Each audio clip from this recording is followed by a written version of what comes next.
Welcome, Bill. Roy, good to see you. We decided not to wear our masks, but maybe we'll just cough. Well, welcome, I Bill. mentioned Yeah. to Roy. Sorry? Go ahead. Yeah. I stopped at 3 places on the way here to buy a mask and couldn't find one. They were all sold out. So I have one for $25. So, Bill, in 2004, you wrote a book called Bush Must Go. 10 Reasons. Today we're here to talk about a book effectively titled Trump Must Go, and there's 100 reasons. So there's something exponential, I think, in those two numbers. So I thought where we'd start is for you to give us a sense of your title speaks for itself, but some of the highlights of the reasons why you feel that our presidency, one way or another, has to turn over. glad to. Thank you. Let me just first of all say thank you all for coming out today. It's great for me to be smoke and all here in San Francisco, for one thing. I wrote a memoir earlier this year called From the Left, Right. where I talk about I got my political start, my media start here in San Francisco, teaching. I started out teaching high school at Sacred Heart High School. I came here to start a new life, running away from the seminary where I've been studying for the priesthood. And so California is my home. We still have a house in Inverness.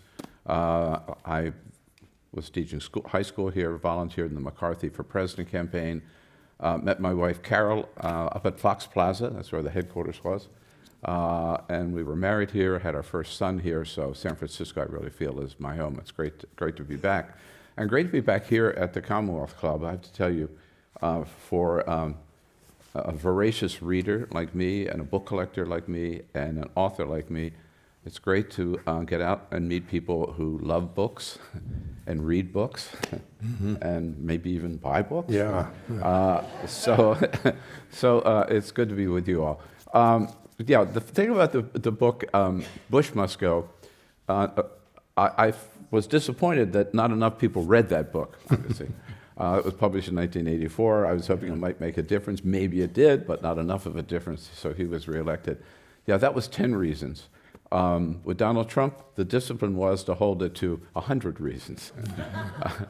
I could add a lot more, and I will before we're through, and you could add a lot more. So we decided we'd do the top 100 reasons, and these were just in the first 18 months. The book was obsolete the moment it was published. It was further obsolete yesterday after his trip to California. But I guess to sum it up, I mean, I really think that Donald Trump is the worst public official since the Roman Emperor Caligula. You may remember Caligula appointed his horse the consul of Rome. Yeah. The Roman people were luckier than we are. They got the whole horse.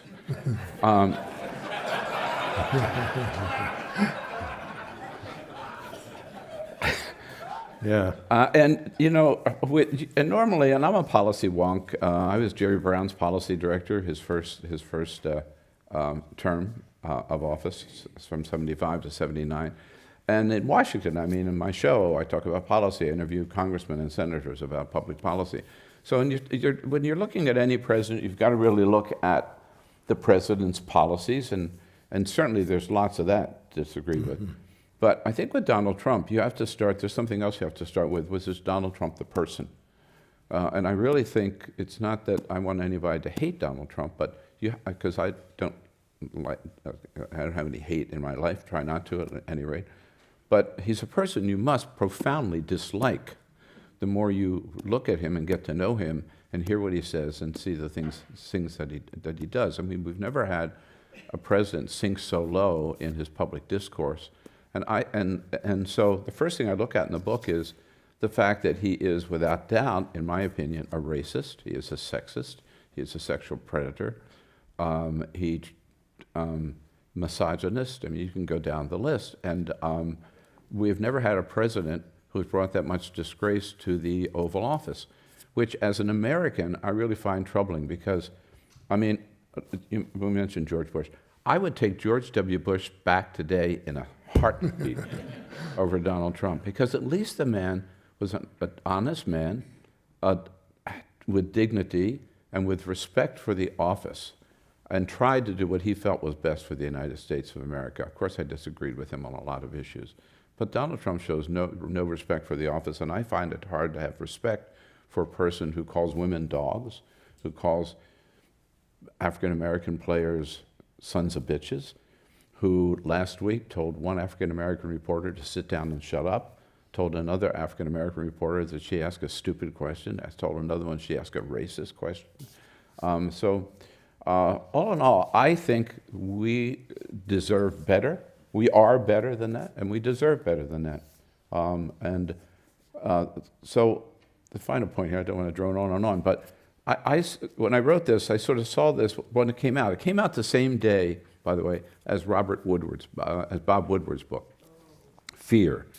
And I think, this is sort of putting myself up on his level, kind of maybe a little bold of me, but I see that like companion books in the sense that Bob Woodward showed there's a lot of disarray in the White House. I wanted to show the result of that disarray, which is make the case for why Donald Trump is dangerous for the American people, and he has already done enough damage it'll take us decades to recover. Thank you. I'll weave in audience questions as we go along. But right now, I will simply accumulate them and get a sense of the themes.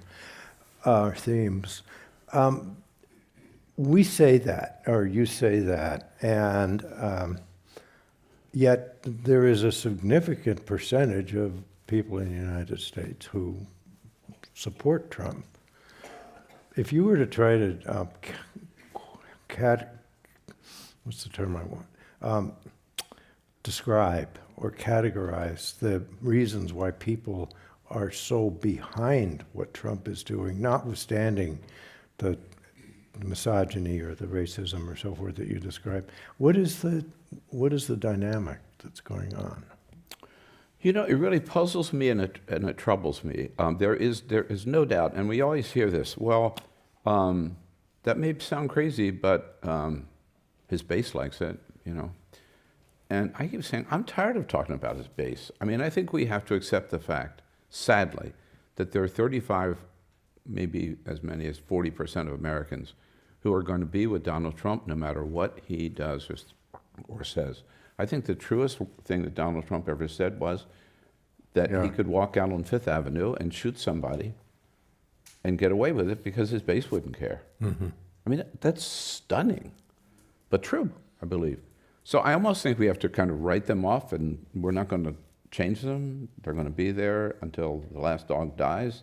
But in terms of analyzing them, I think they fall into two camps. One camp is, let me back up. In the 2016 primary, I helped, in a very little way, but at any rate, I helped Bernie Sanders get started because I really did not want to see a coronation. And and Bernie and I talked about this, and he felt that somebody had to stand up and talk about progressive issues in the Democratic primary and address people who really felt left out and left behind by this economy, and didn't share the fact that all boats had been lifted by this economic recovery, and speak to people in the heartland and speak to working class Americans. And that Hillary would not, on her own, do that. So somebody had to raise those issues. That's why I supported Bernie in the primary. So of course, I supported Hillary in the general 1,000%. So Bernie spoke to those issues. So did Donald Trump, very effectively. Right. And I think, so part of that, the Trumpers, are people who really are left out. And there are a lot of Americans, millions of Americans, again, particularly in the heartland, blue-collar Americans, working-class jobs, working 2 or sometimes 3 jobs and still finding it hard to pay their bills at the end of the month. They don't like the establishment Republican Party. They don't like the establishment Democratic Party. They don't like Washington. They want an outsider. They want somebody who's going to shake things up. Bernie would have, and Trump would have. I mean, I know labor leaders that I talked to told me they were afraid of releasing the polls, some of them, of their members, because their members were telling them, I'm for Bernie in the primary, Yeah. but if he doesn't win, I'm going to vote for Trump. And they kept saying, what? You can't do that. But for Right. those reasons. And then maybe that's, I would hope 60% or 70% of those people. But there's another 20 or 30% who are as racist as Donald Trump. And Donald Trump is just saying out loud what they've been thinking all along. And those are the people who I really do not think certainly represent the best of America. And they see in Donald Trump somebody who makes it okay Yeah. to either against women or people of color or LGBTQ Americans. They feel that they're second-class Americans. They don't deserve the same rights we do. And Donald Trump gives them all the encouragement more encouragement than they've ever had. I mean, when Donald Trump last week said, I'm a nationalist and I'm proud to be a nationalist, David Duke came out and said, good for him, because we know when he says nationalist, he means white nationalist. Yeah. And Donald Trump never condemned him or corrected him or said, no, that's not what I meant. So, the dog whistles, with Donald Trump, they're more than dog whistles. They're yay team. Yet it's like picking up mercury, because whenever you talk to somebody and they'll say, oh, well, that's not quite what he meant.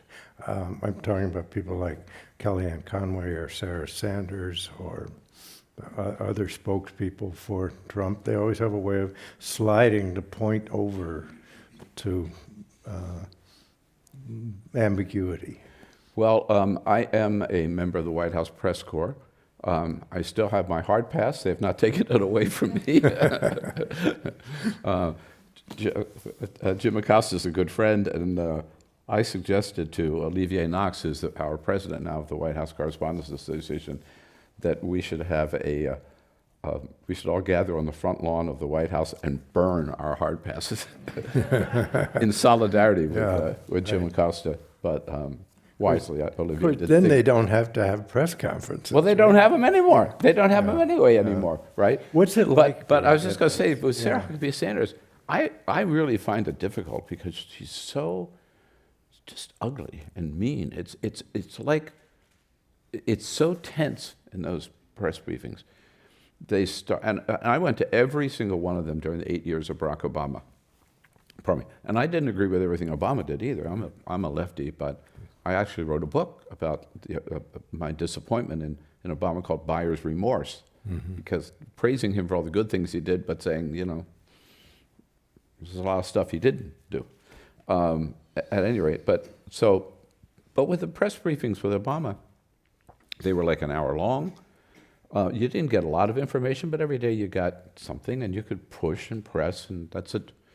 There's always a tension there, right? Sure. Reporters are trying to find out as much as they can, and the White House is trying to tell you as little as they can. That's the name of the game, and everybody knows it. But with Sarah Huckabee Sanders, the briefings start very late, later in the day. They're always at least a half an hour later than they're called for, so you sit there for a long time waiting for her. And she comes in, and it's like basically on the attack. She'll start out attacking the media, attacking the fake news. And anybody asks a question, she doesn't like it, she'll say, that's a stupid question, and then won't let anybody follow through. It's really, and I find it hard to sit there without. A couple of times I found myself shouting out, no!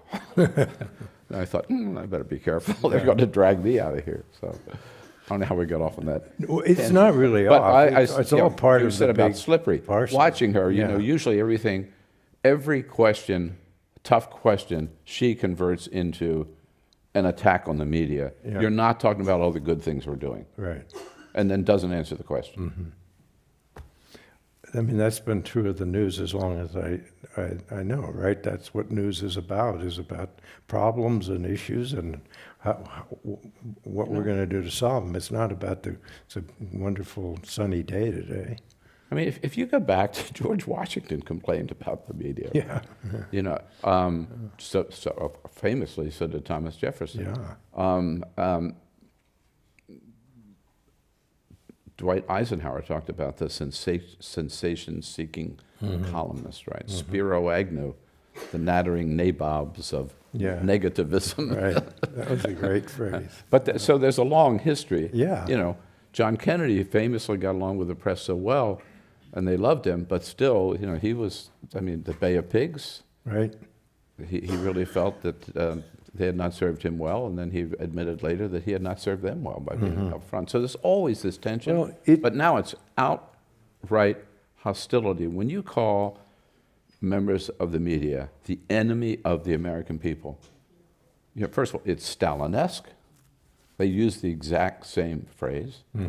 And without that probing members of the media to hold our government officials' feet to the fire and to tell us, the American people, what's going on, I mean, our democracy Right. is seriously undermined. Kind of and threatened. Civics 101, we set up Congress, the executive, the judiciary, and the press, right? Under the First Amendment of the Bill of Rights.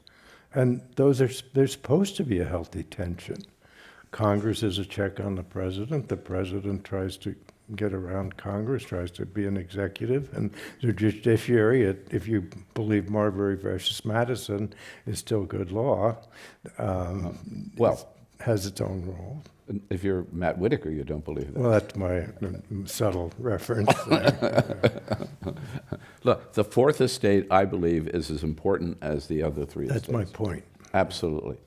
And without the Fourth Estate, Yeah. these three don't work. They all need the Fourth Estate, and they're not always be great, and they're not always going to be right, they being the press. They're going to make mistakes, they're going to report things with a slant, but that's better than not having a press. The other thing, I'm always thinking ahead to like the next book, right?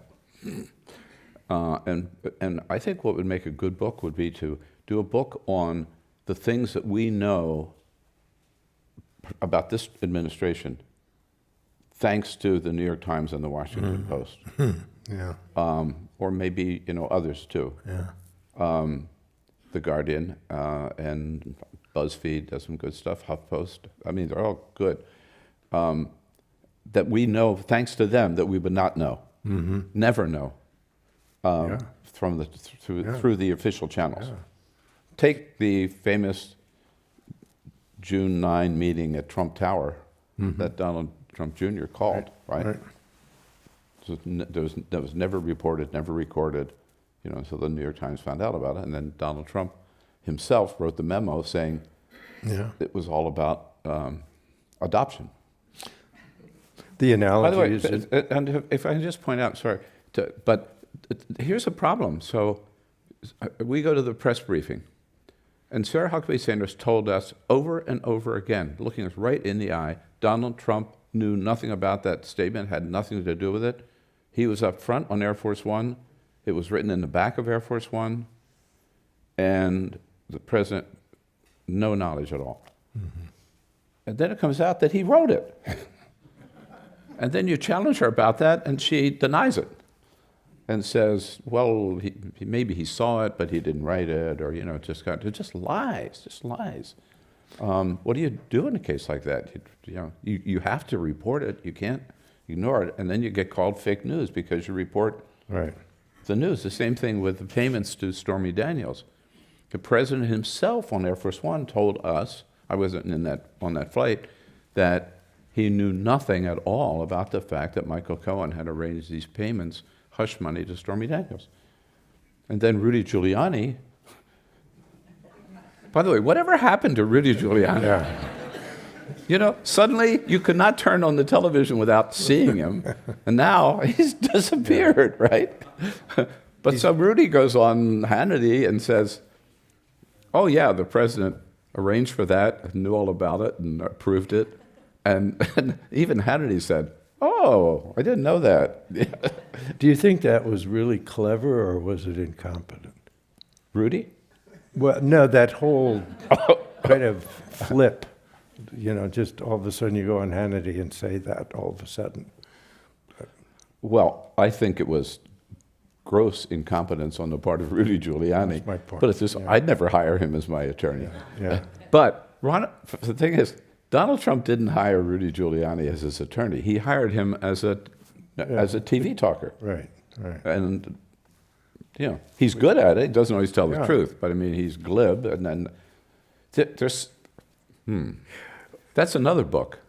I was just thinking, Wow. the people that Donald Trump has hired because he saw them on TV. Yeah, It doesn't always work out, right? No. But Rudy is one. Matt Whitaker is one. right. I think there's a story about Matt Whitaker. Matt Whitaker was, where was he out in the Midwest somewhere? And he wanted to get Iowa. a job in Washington. Yeah.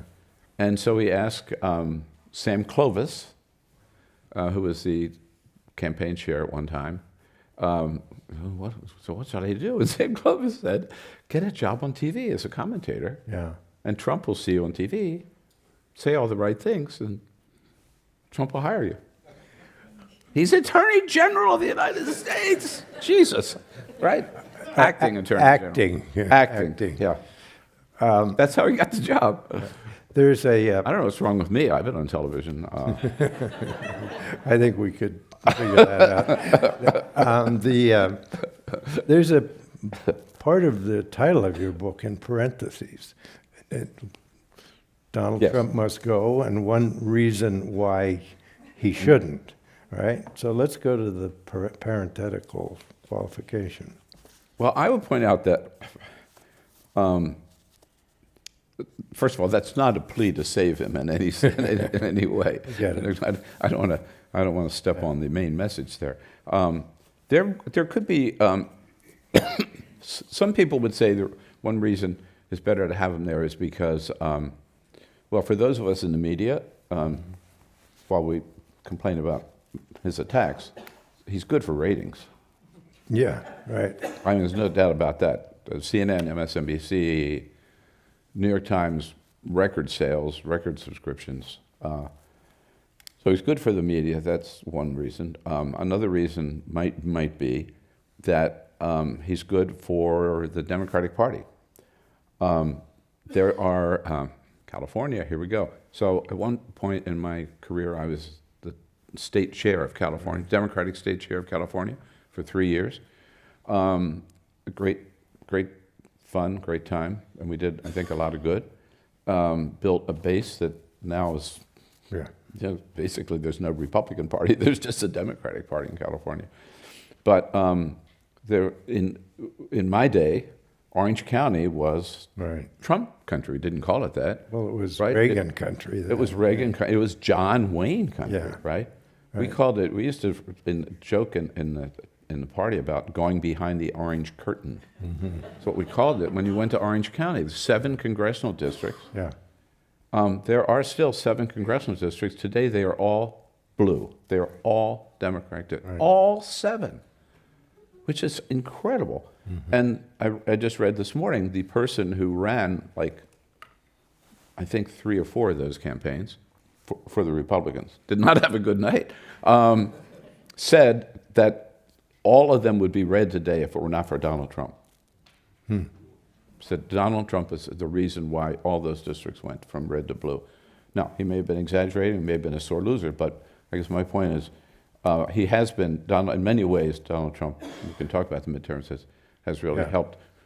helped. Look, I was one of the biggest, after the anti-war marches here in San Francisco, when I was just getting started in politics, the greatest political experience of my life was the Women's March on Washington, the day after the inauguration.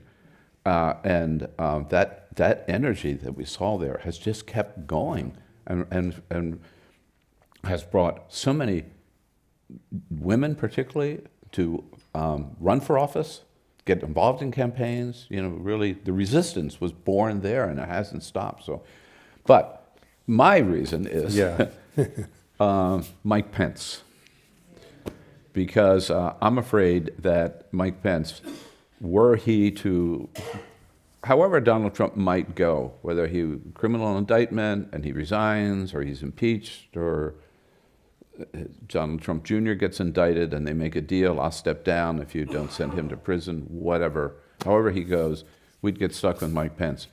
And Pence may look like a reasonable guy, but I think, first of all, he's a true believer. Donald Trump is not. Donald Trump doesn't believe in anything. Mike Pence is a true believer. And we saw as some of the things that he did when he was governor of Indiana. And he's a former member of Congress. He's got better relationships with the people in Congress. He's wheeler dealer in that sense.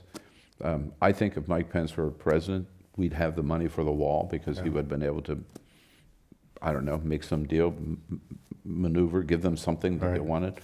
I think he could be more effective getting bad things done. So I'd be afraid of a Mike Pence. But I must say, I raised that issue with Maxine Waters. Nobody's been more outspoken about impeaching the president than Maxine. And I said, yeah, but Maxine, what do you say? And Maxine says, here's what I say, let's get rid of Donald Trump, then we'll take on Mike Pence. Yeah. So.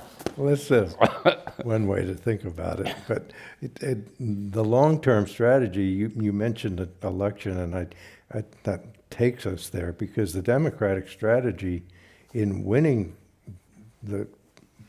I'll say winning the House in a couple of weeks ago, was to stay away from the kind of demagoguery and the caravan and the health, and to stick with the healthcare issues and the jobs and the economy and so forth. And so I'm wondering if that strategy is something that Democrats are capable of internalizing as a party and continuing to behave in a controlled fashion like that.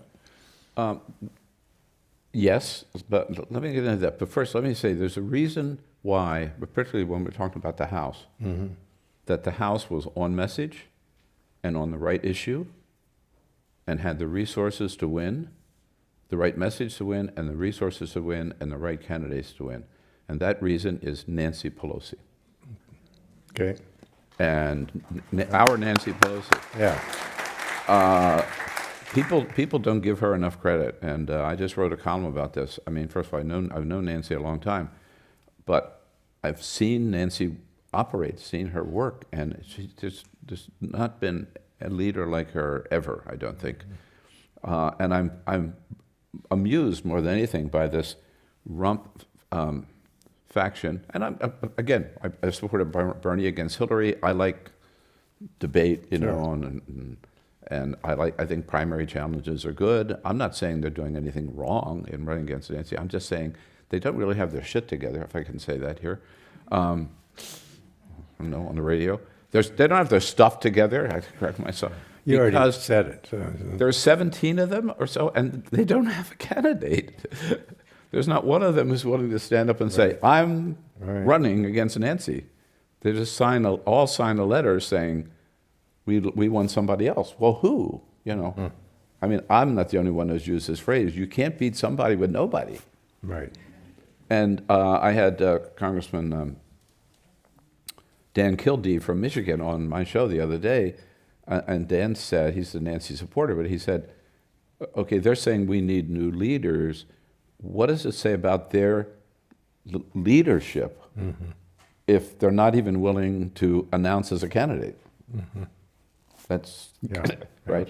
So having said that, I think Democrats were very, very successful this year in keeping their eye on the ball, particularly talking about health care.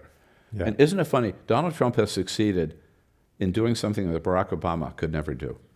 Donald Trump has made the Affordable Care Act popular. Yeah. Now people like Obamacare. Yeah. But you know why? Because they've had it for like 5 years. It's not perfect. I thought Obamacare was a sellout because it leaves the insurance companies still in charge. I'm a single payer guy, so okay. And they didn't do anything about prescription drugs. It was at best, I think, a weak compromise. But it gets us closer to universal health care than we've ever been. and it's a good program. It's got some great advantages. It just needs to be made, in my opinion, stronger. Give states the option of doing a single-payer thing and build on that. But Nancy, and particularly when the Republicans are out there right now, they're in court trying to get rid of the protection on Pre-existing. pre-existing conditions. Now, Donald Trump says we're going to protect them. The Trump administration is in court supporting 20, I think it is, Republican attorneys general to try to get that measure. So they're totally against it no matter what they say. Yeah. Nancy focused on that. Democrats focused on that. They focused on jobs. They focused on the minimum wage. Mm-hmm. And it worked. At the same time, they didn't have to make the election about Donald Trump. He was the overall presence, I think. Right. I mean, this was also, having said that, this was a referendum on Donald Trump. He made it that. They didn't have to, which was, it really, I think it boomeranged on him. That he would go out to these rallies, 53 rallies, by the way. Yeah.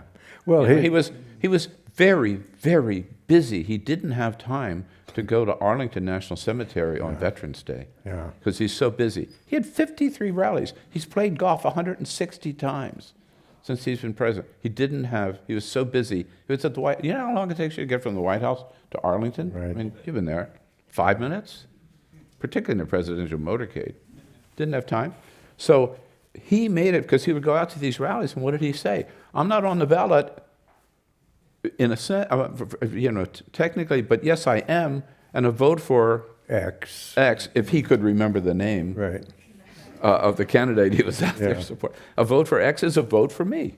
So he made it a referendum on himself. And so it was funny. I think we had the benefit of being able to run against him without having to run against him directly. Yet yesterday on Democrats Chris Wallace's interview, you must have watched it, they were talking about that, and he said, but I won the Senate because I went from 51 to 53. And that's what I mean about you can never quite, it's like picking up mercury, you can never quite pin things down. See, usually, and I get into this so much, so I guess I should, shameless plug, but I do a show every day, radio TV from Washington, D.C.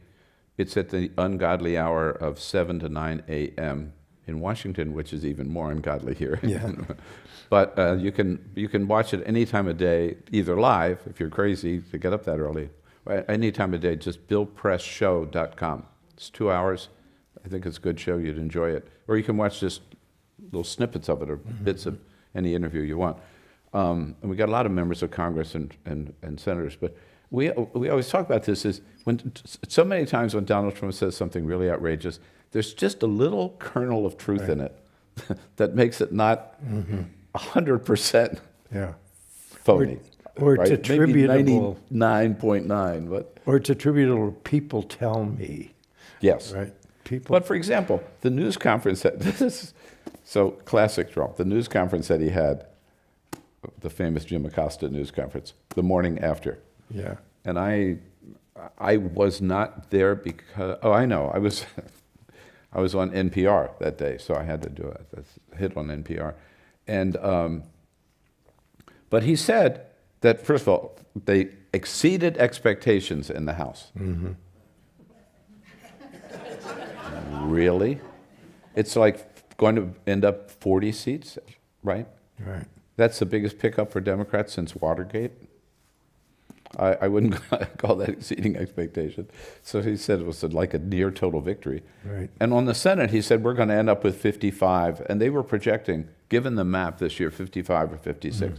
I'm not going to spin it. Democrats did not win the Senate. Republicans didn't win the Senate. But it's going to be 51, 52, which is almost where they were when they started. And Mississippi is still And not. then you look at 7 governorships. Where? Governorships in Trump territory. Michigan, Illinois, Wisconsin, Yeah. Kansas, and then holding on to Pennsylvania. That's a blue wall in the heartland, Yeah. right?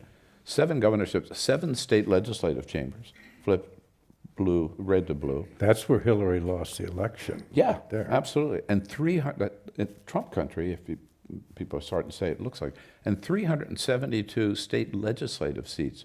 Those are very, very key, and the governors and the state legislative seats for 2020 and reapportionment, right? So when you add all of that up, I mean, calling it anything but a rout for Republicans and for Donald Trump, I think, is just not Yeah. not true. Well, it's like Ohio State gets to say they beat Maryland because they won by 1 point in overtime, right? So it's however you want to perceive it. Let's talk about where the Democrats go from here to the 2020 election, because that's probably, of the options you present in the book, the most realistic way that will change the presidency. Which Can I strategy? interrupt you Yeah, for just a sec? sure. I just want to add one thing to Donald Trump's post-election analysis, Yeah, which is, of course, the fallback position always is on fraud. right. Oh, that's what happened. That the Democrats stole the election. I mean, it's so cheeky for them to say fraud when you look at what happened in Georgia, where the Secretary of State was the candidate, and he closed polling places. I mean, I think it was 200 fewer polling places. There were 53,000 people who had registered that he would not certify because there was some little glitch in the registration form, and they shortened the early voting to just a few days, right? I mean, doing everything they could to disenfranchise people and to make it harder for people in Georgia to vote. And the same kinds of things happened in Florida. What I was getting to me, the craziest thing that Donald Trump said last week is he accused the people of Florida of going in to vote and then going out to the car and putting on a different shirt or a different hat and going back and voting again. Yeah. I was at the Miami Book Festival yesterday, and there was a big room, about 500 people there. And I asked them, how many? Show of hands. How many of you did the quick change in your car? Right. No hands went up. So, Yeah. but so I knew where you were going. But where did we go to 2020? If you want to finish that. Yeah, although I'd say that would be a good Saturday Night Live skit. Oh, Yeah. right. Watch this week. Yeah, we have time left, and I think we're interested. Oh, thank you very much. I hadn't even noticed these. Yeah, wow. Okay, I'm not doing my job here. Oh The, boy. we'll get to All right. it. I'll But give shorter answers to. No, but it's all right. My question is obvious. There has to be a strategy, because just let me lay a predicate. As you said, that a lot of the support for Bernie Sanders came from people who felt the system was ignoring or neglecting or prejudicing them. Same with Trump. How do the Democrats reach out and get that group into their tent? I would say they've got a great opportunity with the House. You cannot, in my opinion, exaggerate the significance of Democrats having control of the one house of the Congress. I prefer they had both, but with the House, because with the House, first of all, come the very important powers, constitutional powers of oversight. Only Congress can appropriate money, and then Congress has a responsibility laid out in the Constitution to make sure that money is well spent. Donald Trump says that's an attack on the presidency. No, it's not. That's a job of Congress. Mm-hmm. I mean, and by the way, Republicans are going to complain about too many hearings, to which I have one answer, one word: Benghazi, Yeah. right, or Hillary's emails. Yeah. So, and I think again with Nancy Pelosi, they're not going to overdo it, but they are going to do their job of oversight, investigations, appropriations, even subpoenas if necessary. But that's one side of it.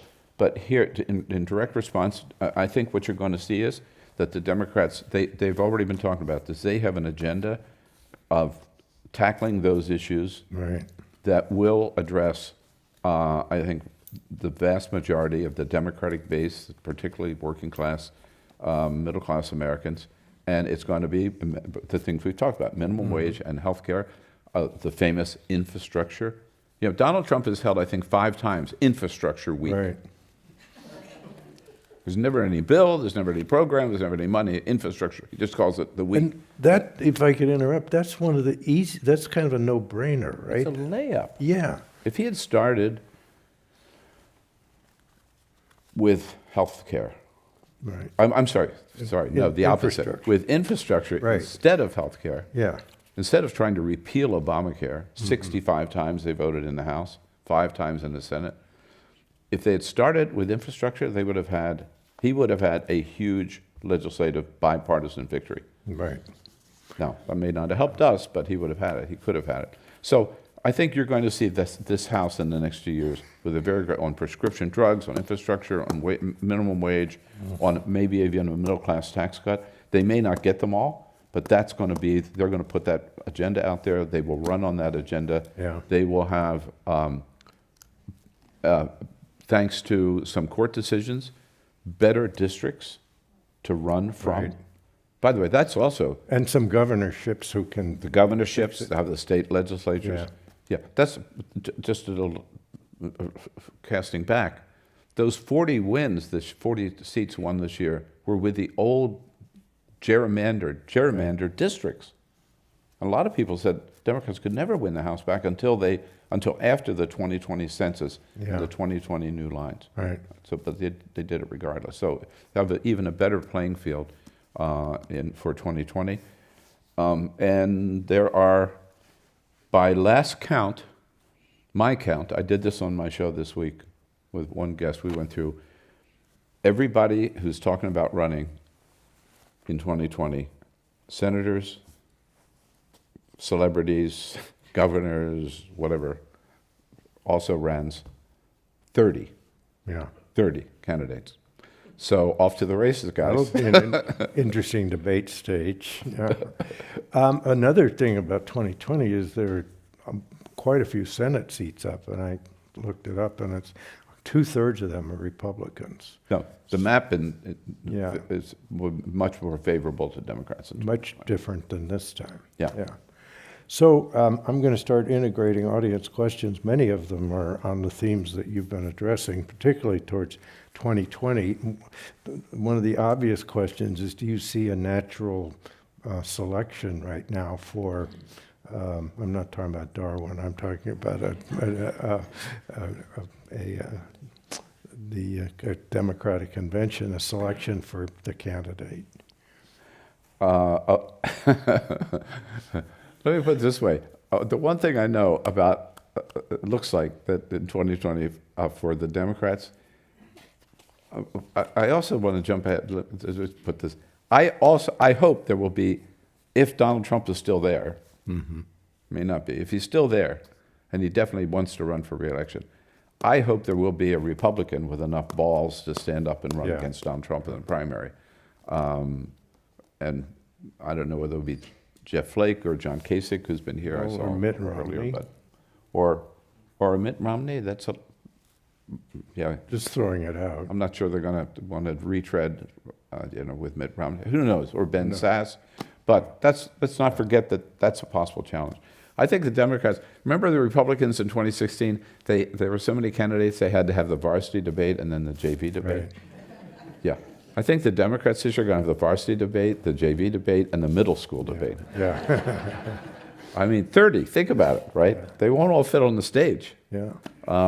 And so it's going to be lively. Boy, I don't have a candidate right now. Right. Yeah, I think that's the point of the question, is that doesn't seem to be an obvious. There are a lot of great people Yeah. out. I mean, you look at it, aside from, I'll tell you, okay, it's not going to be Michael Avenatti. Right. Yeah. I don't want to disappoint anybody here, but, okay. So I think maybe it's easier to start scratching people off the Who it's list. not going to be. Yeah. And then you narrow it down to 25. I don't know. But I hope it will be, I think we need somebody who is good at those issues we've talked about, who is a real kind of, can speak to the Democratic Right. base, not just to Wall Street, speak to Main Street. I was somebody who's good on television, somebody who's authentic, the way I think that was one thing going for Bernie Sanders. If I had to sum it up, I'd like to see a younger, maybe female Bernie Sanders. I don't know who that is right now, but there is a theory among a lot of Democrats that, well, look at what happened with Trump, so now we need a middle-of-the-road, white, male. Right. With a Twitter account. Yeah. Yeah, I don't buy that. No. I don't buy that at all. I think I want to see how they perform and how they shake. I love Joe Biden. I love Bernie Sanders too. I love Elizabeth. I like too many of Yeah. them. So. Of course, Kamala Harris, we have to. And then let's not forget Kamala Harris, who, by the way, in Washington, she's to become a real rock star already. Yeah. And then everybody says, well, she's only been in the Senate 2 years. And then people say, yeah, you remember a guy named Barack Obama? Mm-hmm. Or how about Abraham Lincoln? Another theme of these questions is, and this is kind of a jump shift on you, but the effect on our formation of beliefs about what is true based on which cable channel we choose to watch our news on. This whole new industry of opinion television. And as an eponymous member of the press. Yeah, there's really been in our lifetime a great evolution in the media, of course. And I mean, I remember, I started in television and talk radio in Los Angeles on Channel 7, KABC, and KBC TV. And I also used to do a lot here on KGO in San Francisco, when KGO was a great station. I don't think it is anymore, from what I know. I used to do Ron Owens' show a lot. I filled in for Ron Owens a lot. And in those days, again, it wasn't that long ago, right? On the same station, you'd have somebody like me who was on the left, you'd have somebody who was on the right, you'd have a Michael Jackson or a Ron Owens who was sort of like in the middle, a little maybe left of center, but not way, but you'd have a whole variety of voices. You don't have that anymore at all. And part of it is there used to be something called the Fairness Doctrine, which Ronald Reagan got rid of. And so that was also true on television. You had to have a mix of voices, and you couldn't all be all right or all left, and you had to have some public service kind of programming. Fairness Doctrine got rid of all of that. And so now we have in the media two armed camps. And in terms, I've wrote a book about this called Toxic Talk. Just look at talk radio. There are some 2,000 news talk radio stations in the country. And progressive stations, at the most, there were at one time almost 100 out of 2,000. And today there are probably 40 left. Yeah. And then you look at Fox News, right? #1 in cable television in terms of the ratings.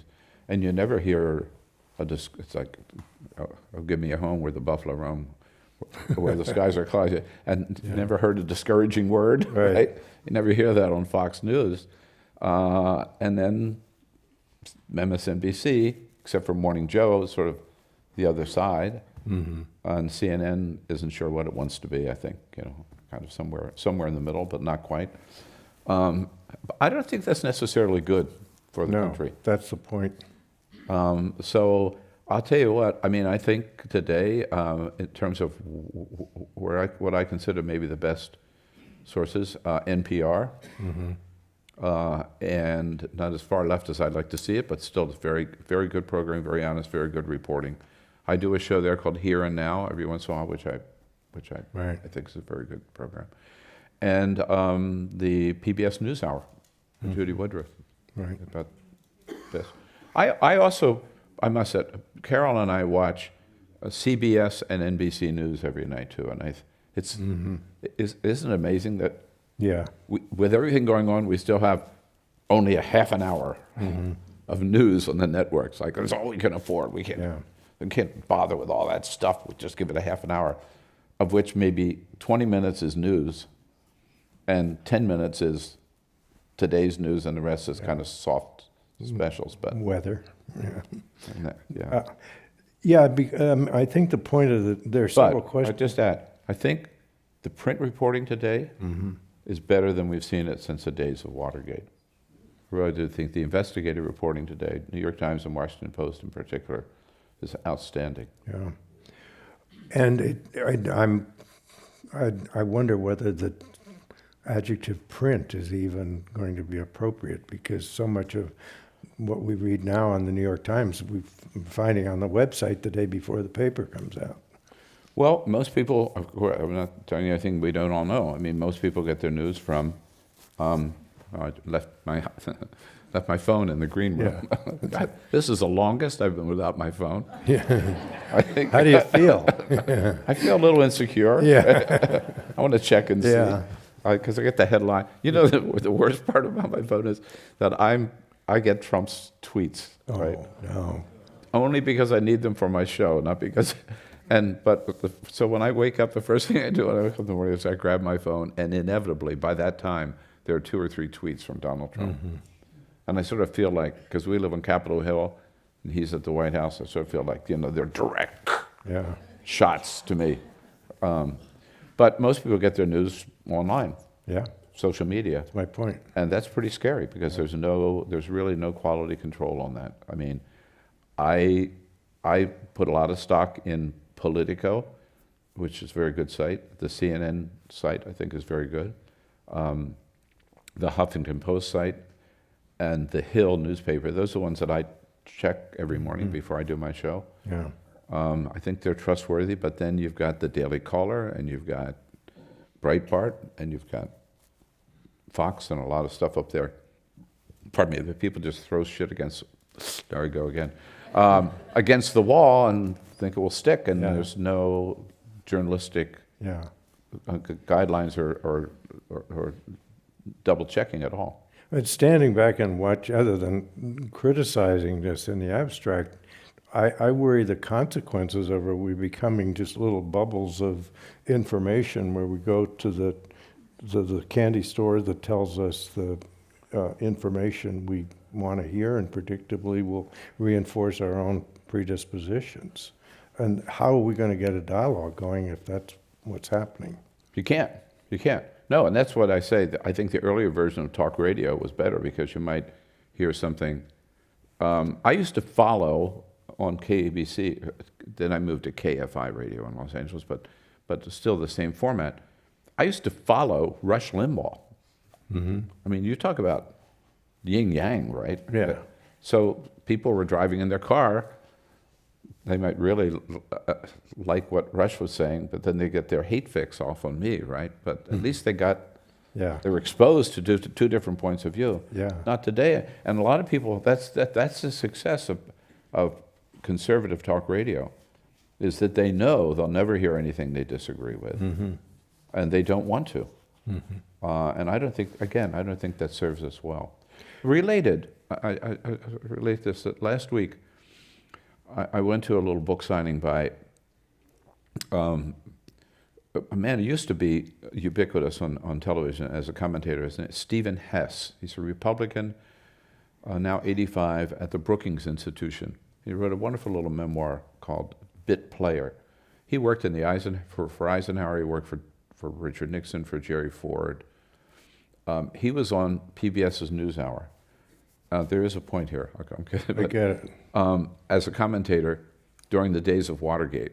And he started out arguing that Richard Nixon, he was sure, he knows, I know Richard Nixon, this happened, this break-in and all that kind of stuff, but Richard Nixon didn't know about it, had nothing to do with it.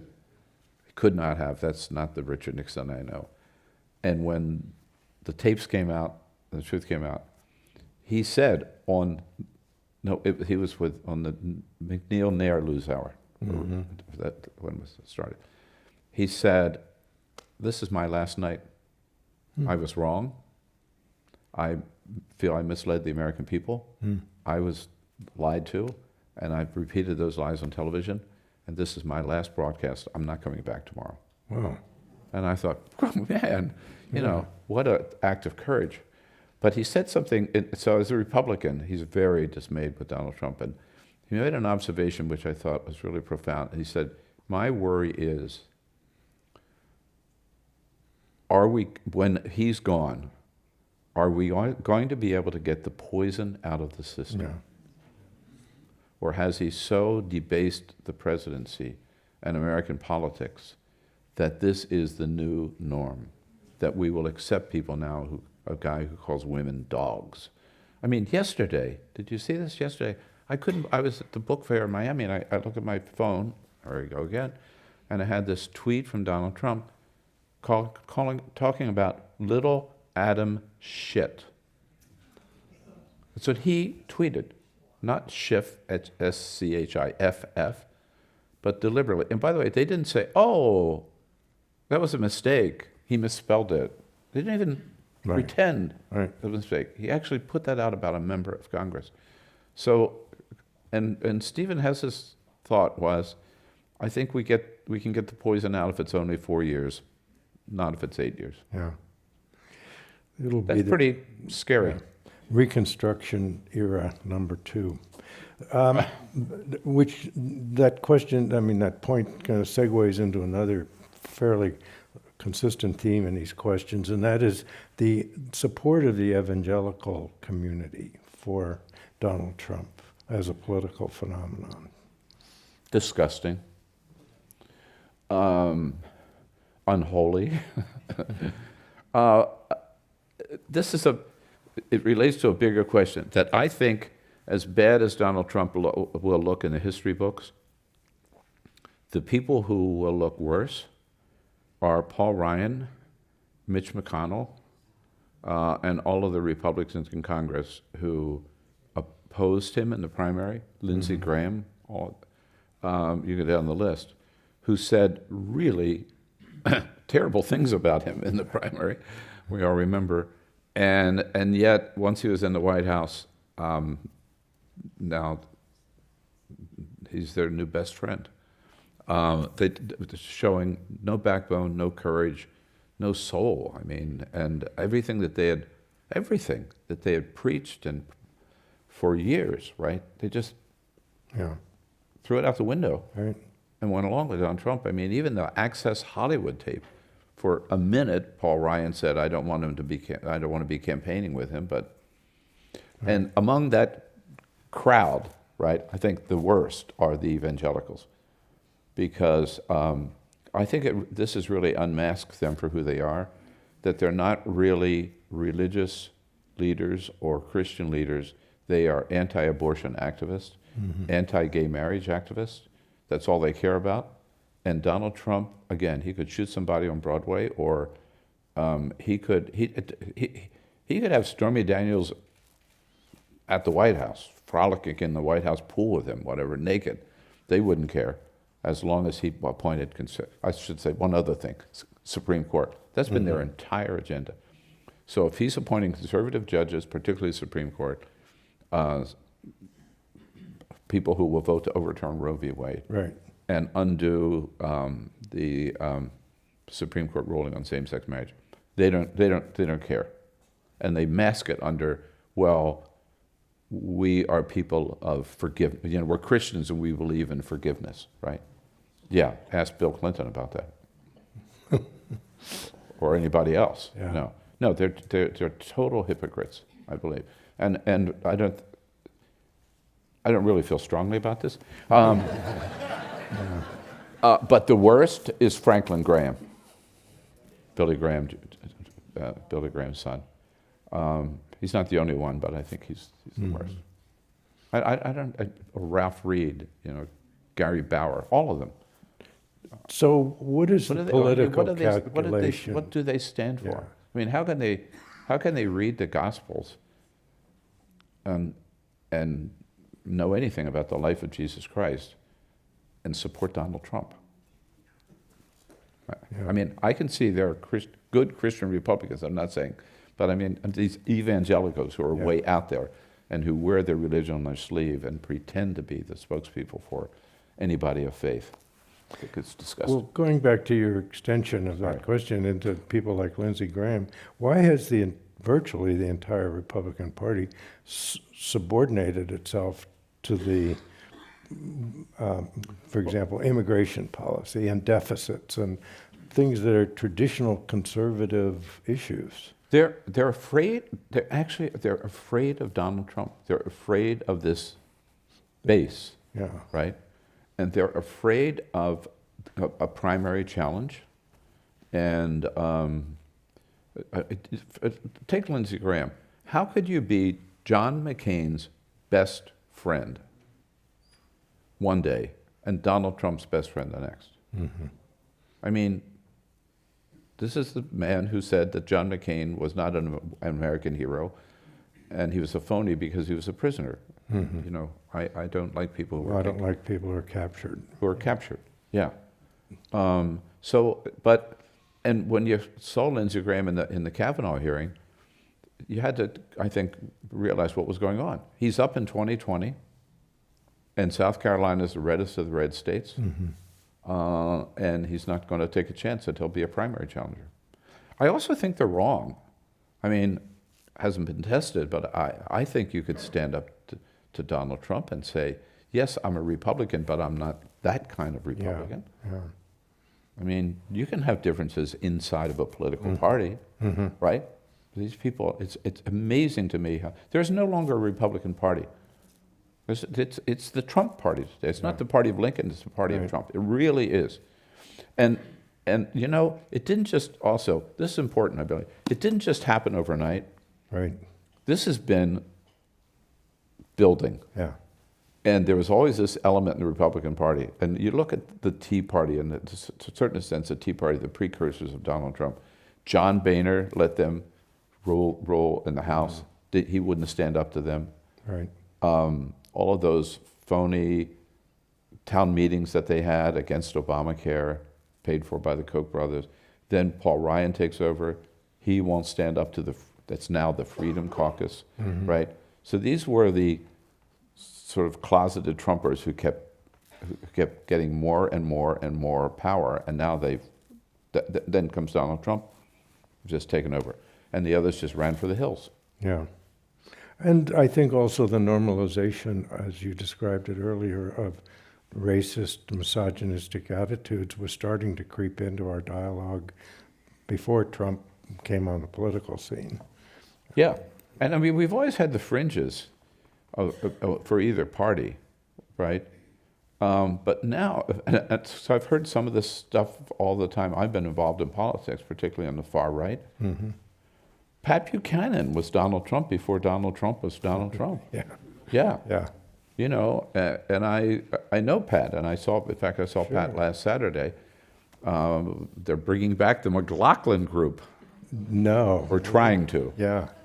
And I was a guest on one of their early shows, and I mean, Pat feels vindicated today. How? Because he was talking about the same kind of, on the border, remember? Oh, Pat, okay, yeah. Yeah.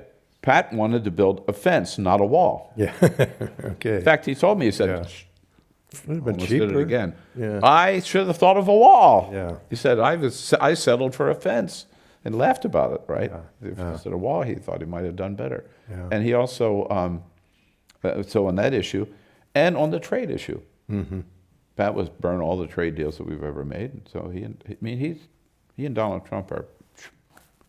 But again, Pat was the fringe, right? Yeah. I remember the establishment party came in and said, no, we're not going there. Well, now that is the Republican Party. You mentioned trade, and another thing we really haven't touched on, and the questions touch on it, is the dissolution of all geopolitical alliances, as though that's the destiny of America, where the world is going the other way. And Well, this is one of the things that I mentioned with Stephen Hess last week, and then, I don't know, last week, two of them. The same day I heard Stephen Hess, I went to a little small gathering for, remember a guy named Robert McFarlane of Iran-Contra fame? Right. I heard him speak too. And both of them were lamenting the fact, Stephen Hess and Bud McFarlane, that so many of our alliances that we've, over the last 70 years, that have really served us well, particularly the European Yeah. alliances. Post-World War II. Post World War II, everything that we've built up and in so many different areas, starting with arms control, Yeah. are just being shattered by this president. I think, and I talk about those, of course, in here, pulling out of the Paris Climate Accords. We're the only nation on the freaking planet. It was Yeah. the United States, Nicaragua, and Syria. Now Syria and Nicaragua have joined. Yeah. Even the Solomon Islands is in it. Yeah, right. And then the Iran nuclear deal. Yeah. You had 7 nations and Iran sign a deal where they're not going to make, they're going to agree. They agreed to do what Donald Trump is trying to get North Korea to do, is to get out of the nuclear weapons business. North Korea is a lot farther along than Iran was. But Iran did it, and we had a deal with them that they signed, and everybody says they were living up to that deal, destroyed their centrifuges, got rid of all that nuclear material, and yet we punish them now by by trashing the agreement Yeah. and putting more sanctions on. Well, I wonder. By you the way, know, if I could just add, yeah. that's an issue, and Jerry Brown and I remain really good friends, and I talked to a lot about this. One of the things he's going to do post-governorship is he is now head of he's on Sam Nunn and Richard Lugar have this group about working on the nuclear proliferation, because there are a lot of loose nukes out there, particularly in nuclear material after the breakup of the Soviet Empire still. And also, he's on that board. This is an issue that he really wants to spend a lot of time on. He's also the chair of this organization that has the doomsday clock.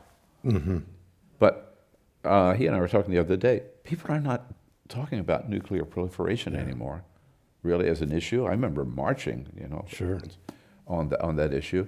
You don't hear about it anymore.